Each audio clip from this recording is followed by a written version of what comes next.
Hello दोस्तों, आप सभी लोगों का स्वागत है इस वीडियो में। चलो स्टार्ट करते हैं, डिस्कस करते हैं 3 शेयर के बारे में जानना।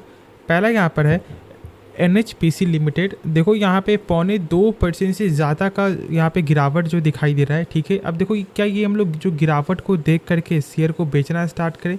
अब देखो इसका जवाब यहाँ पे होगा कि आप लोग ट्रेडिंग पर्पज़ के लिए थे या फिर आप लोग यहाँ पे लॉन्ग टर्म के लिए थे। ठीक है, देखो यदि ट्रेडिंग के लिए थे तो फिर आपका स्टॉप लॉस जरूर से यहाँ पे हिट हो चुका होगा।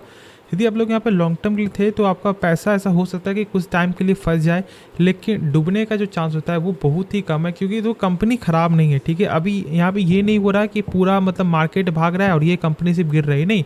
अभी मार्केट के साथ साथ हर एक शेयर भी यहाँ पे जब आपको फॉल कर रहा है तो ये यहाँ पर कोई भी ख़राब बात नहीं है। ठीक है, ऐसा पैनिक होने वाली कोई भी बात नहीं है। अब यदि देखोगे तो यहाँ पे जाने माने ब्रोकरेज हाउस जिनका नाम है आपको नोमुरा, उनका यहाँ पे ये बोलना है कि देखो शेयर को अभी भी बाय किया जा सकता है। उनका जो टारगेट प्राइस है वो यहाँ पर 176 रुपया, ठीक है, वो देते हुए दिखाई दे रहे हैं। तो आप लोग देख सकते हो कि यहाँ पे टारगेट मिल रहा है। अब मैं यहाँ पे ये नहीं बोल रहा कि आप लोग टारगेट को देख करके शेयर को बाय कर लो, नहीं, लेकिन खुद से समझो कि ये बस इस कंपनी में ही फॉल्ट नहीं हो रहा, पूरे मार्केट में फॉल्ट हो रहा है और आपका भी ज़रूर यहाँ पर लॉस हो रहा होगा अच्छा खासा। तो आप लोगों को पेशेंस रखना ही पड़ेगा, इसके अलावा कोई उपाय नहीं है। अभी तक इसका Q2 का नंबर नहीं आया, इसलिए हम लोग यहाँ पर नंबर तो शेयर नहीं कर सकते, लेकिन चलो हम लोग यहाँ पर इसका जानते हैं शेयर होल्डिंग पैटर्न जो अपडेट हो चुका है। तो इस बार फिर से यहाँ पर जो फॉरेन वाले ने स्टेक को इंक्रीज़ किया है, जो एक अच्छी साइन है। ठीक है, इसमें कोई शक नहीं है। डोमेस्टिक वाले थोड़ा सा यहाँ पे जो स्टेक को डिक्रीज कर रहे हैं।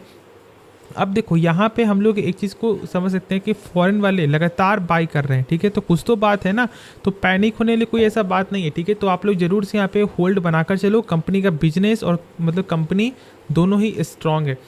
अब उसके बाद फिर यहाँ पे आता है HDFC बैंक। देखो ये 5 दिन के अंदर में आपको 1% का तेज़ी दे रहा है। बहुत से लोग बोलेंगे यार 1%, लेकिन इतना ज़्यादा मार्केट में प्रेशर होने के बाद भी यदि 1% का तेज़ी देखने को मिल रहा है तो ये हल्का नहीं है। ठीक है, ये कोई कम यहाँ पे तेज़ी नहीं है। ठीक है, अच्छा खासा यहाँ पे तेज़ी है।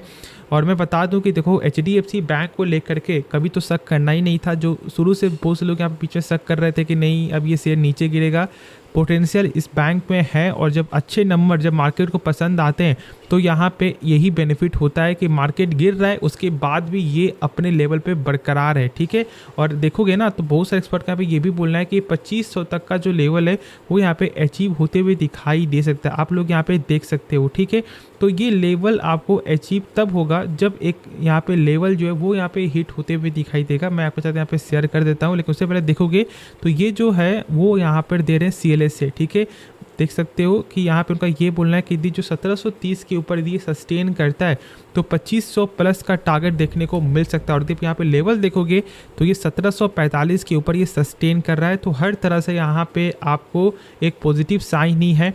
उसके बाद देखो यदि हम लोग यहाँ पे जब पैटर्न की बात करें तो क्या देखने को मिल रहा है कि यहाँ पे फॉरेन वाले स्टेक को इंक्रीज़ कर रहे हैं, डोमेस्टिक वाले कुछ स्टेक को डिक्रीज़ कर रहे हैं और पब्लिक भी यहाँ पे डिक्रीज़ कर रही है, लेकिन अकेला इन दोनों को मेंटेन कर रहा है फॉरेन। ठीक है, तो एक अच्छा शेयर होल्डिंग पैटर्न है और नंबर भी यहाँ पे मार्केट को जब पसंद आता है तो फिर डरने की कोई ज़रूरत नहीं है। ठीक है, यहाँ पे थोड़ा आपको NPA खराब आया है, लेकिन जब मार्केट को पसंद आ रहा है तो फिर हम लोग यहाँ पे कौन होते हैं। ठीक है, तो आप आराम से यहाँ पे होल्ड करो, क्योंकि टारगेट यहाँ पे बड़ा है और यदि मार्केट साथ दे देता है तो ये टारगेट या फिर 1800-1900 का जो लेवल है वो तो यहाँ पे जल्दी अचीव होते हुए दिखाई दे जाएगा। यदि मार्केट साथ देता है तो, नहीं साथ देता है तो फिर कुछ टाइम लग सकता है।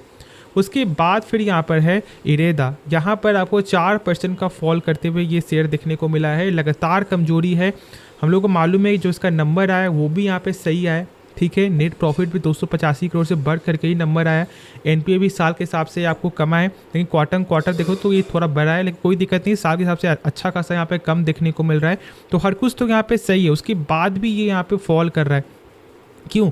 क्योंकि अच्छा खासा गेन हुआ है। ठीक है, जब गेन कोई शेयर में अच्छा यहाँ पे हुआ होगा तो करेक्शन भी तो होगा, और बस वही चीज़ है। और ये एक सरकारी कंपनी जहाँ पर अभी देखोगे तो सबसे ज़्यादा करेक्शन सरकारी कंपनी में ही देखने को मिल रहा है, क्योंकि गेन भी सबसे अच्छा उसी में हुआ है। यदि हम लोग पैटर्न की बात करें तो इस बार यहाँ पे जो फॉरेन वाले स्टेक को डाइल्यूट किए बेचे हैं, डोमेस्टिक वाले भी यहाँ पे बेचे हैं, तो दोनों यहाँ पे बेचे हैं और यहाँ पे अकेले खरीदते हुए दिखाई दे रही है पब्लिक। ठीक है, तो ये कुछ हम लोग को शेयर होल्डिंग पैटर्न है।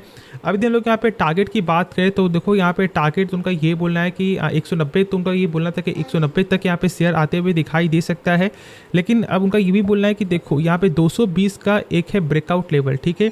अब ये ब्रेकआउट लेवल ब्रेक करता है तो ही यहाँ पे ऊपर जाएगा, वरना फिर यहाँ से अभी ये सेम लेवल पे चल रहा है और यदि यहाँ पे और थोड़ा कमज़ोर होता है तो ऐसा हो सकता है कि और नीचे भी ये शेयर आपको जाते हुए दिखाई दे जाए, मतलब एक तरह का गिरावट का कंडीशन, ठीक है।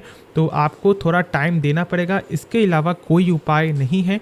तो होप आपको वीडियो पसंद आया होगा। आप इस वीडियो को ज़रूर से लाइक कर सकते हो, दोस्तों में शेयर कर सकते हो, इस चैनल को आप लोग सब्सक्राइब कर सकते हो। मिलते हैं नेक्स्ट वीडियो में, तो तब तक के लिए धन्यवाद।